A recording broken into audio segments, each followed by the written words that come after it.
Ipinaaresto na ng Senado si suspended Bamban Mayor Alice Go at 7 iba pa.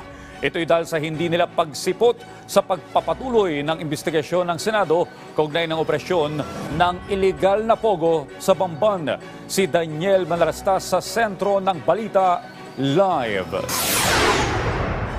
Audrey, kagaya nga ng inaasahan, hindi sumipot si suspended Bamban Tarlac Mayor Alice Go sa pagpapatuloy ng pagdinig ng Senate Committee on Women hinggil sa mga iligal na operasyon ng pogo sa ating bansa. Audrey, hindi tinanggap ng mga senador ang naging dahilan ng suspendidong alkalde dahil kung matatandaan kahapon, sumulat ito ng excuse letter sa mga senador at idinahilan ni Guo ang kanyang physical at mental health. Sabi ni Senadora Nancy Binay, seryosong dahilan ang mental health kaya hindi raw ito dapat ginagamit na dahilan sa anyay pagsisinungaling. Matapos ito ay nag-move na si Senator Sherwin Gatchalian para ipakontempt si Guo at mga kaanak niya at ilan pang personalidad na nadadawit umano sa pogo. Dito nag-issue na tayo ng supina pero parang walang respeto na ibinibigay sa institusyon at sa Senado. Para sa akin, yung pagbabaliwala nila ng supina, parang pagbabaliwala at pagwawalang respeto sa ating institusyon. Sinight ho niya yung dahilan na she's not mentally fit, Madam Chair. Ang sa akin lang, nakakahiya naman po dun sa mga tunay na may mental health condition. I suggest that she be attended by a government doctor para siguro malaman natin ang buong katotohanan. And I think this letter of explanation is totally unacceptable. Therefore, I would like to move that we issue a warrant of arrest against Mayor Go for her to attend the next hearing kung meron man. I so move, Madam Chair. Our system may be brittle, but it is not broken. Sisingilin ka. Sinisingil ng sambayanan si Mayor Guo. Audrey, bukod pa kay Mayor Guo, ilang personalidad pa ang pinakontempt ng Senado dahil sa hindi umano pagtugon sa subpoena na nauna nang inihain ng komite.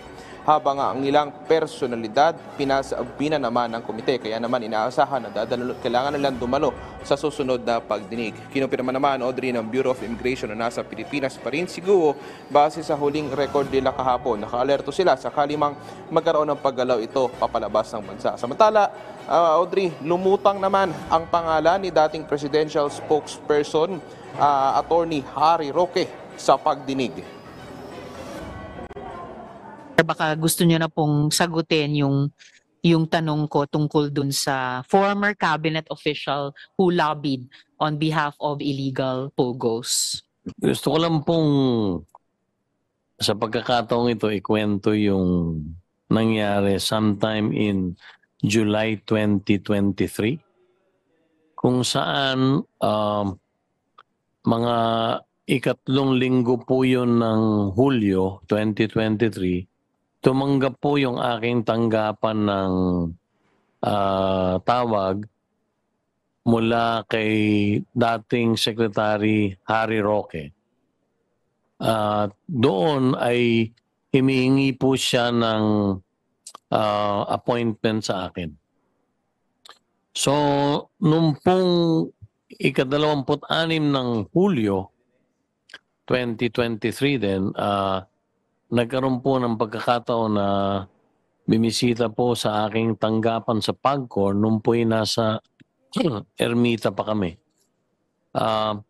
Siya po'y nabigyan ng appointment at siya po'y dumating sa aking tanggapan. Nag-follow up ba si dating Secretary Roque sa inyo? Hindi po.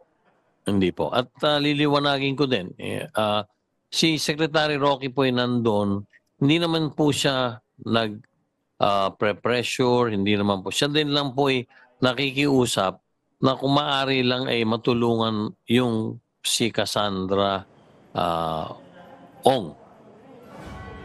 Audrey, sa puntong ito, sinubukan kong kunin yung panig ni dating Secretary Harry Roque, subalit wala pa rin siyang tugon sa mga oras ito. Sinubukan ko rin, Audrey, kunin yung panig nga nito ni Mayor Alice Guo, subalit hindi pa sumasagot yung kanyang abogado. Audrey? Maraming salamat, Daniel Manalastas.